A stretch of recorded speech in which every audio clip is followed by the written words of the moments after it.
CM Revanth Reddy Delhi పర్యటనలపై తీవ్ర విమర్శలు చేశారు బీఆర్ఎస్ వర్కింగ్ ప్రెసిడెంట్ కేటీఆర్. 75 సార్లు ఢిల్లీకి వెళ్లి యాచిస్తున్నారని ముఖ్యమంత్రి రేవంత్ రెడ్డిపై విమర్శలు చేశారు. ఢిల్లీ ముందు మోకరిల్లొద్దని ప్రొఫెసర్ జయశంకర్ ఆనాడే చెప్పారన్నారు కేటీఆర్.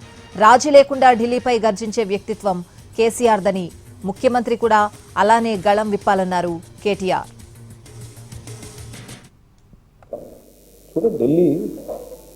ఢిల్లీలో 75 సార్లు మన ముఖ్యమంత్రి రేవంత్ రెడ్డి ముఖ్యమంత్రి అయిన తర్వాత 75వ సారి ఢిల్లీలో ఉన్నాడు. ఆయన ముఖ్యమంత్రి 32 నెలలు కాలే, ఎల్లుండితోనో రేపటితోనో 32 నెలలు అవుతుంది.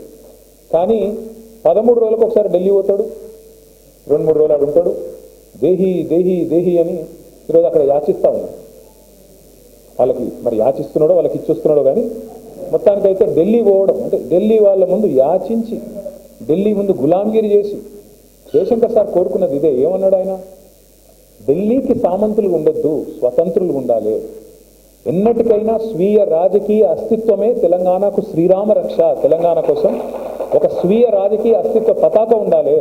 ఎన్నటికైనా తెలంగాణ కోసం ఎలాంటి రాజీ లేకుండా, ఎవరితోని కాంప్రమైజ్ కాకుండా గొంతు విప్పితే గర్జించే విధంగా సింహంలాగా గర్జించే గొంతు కేసీఆర్ తిరిగి ఉండాలి, ఉండి తీరాలి. ఇవాళ చూస్తూ ఉంటాం. చూడండి, ఢిల్లీ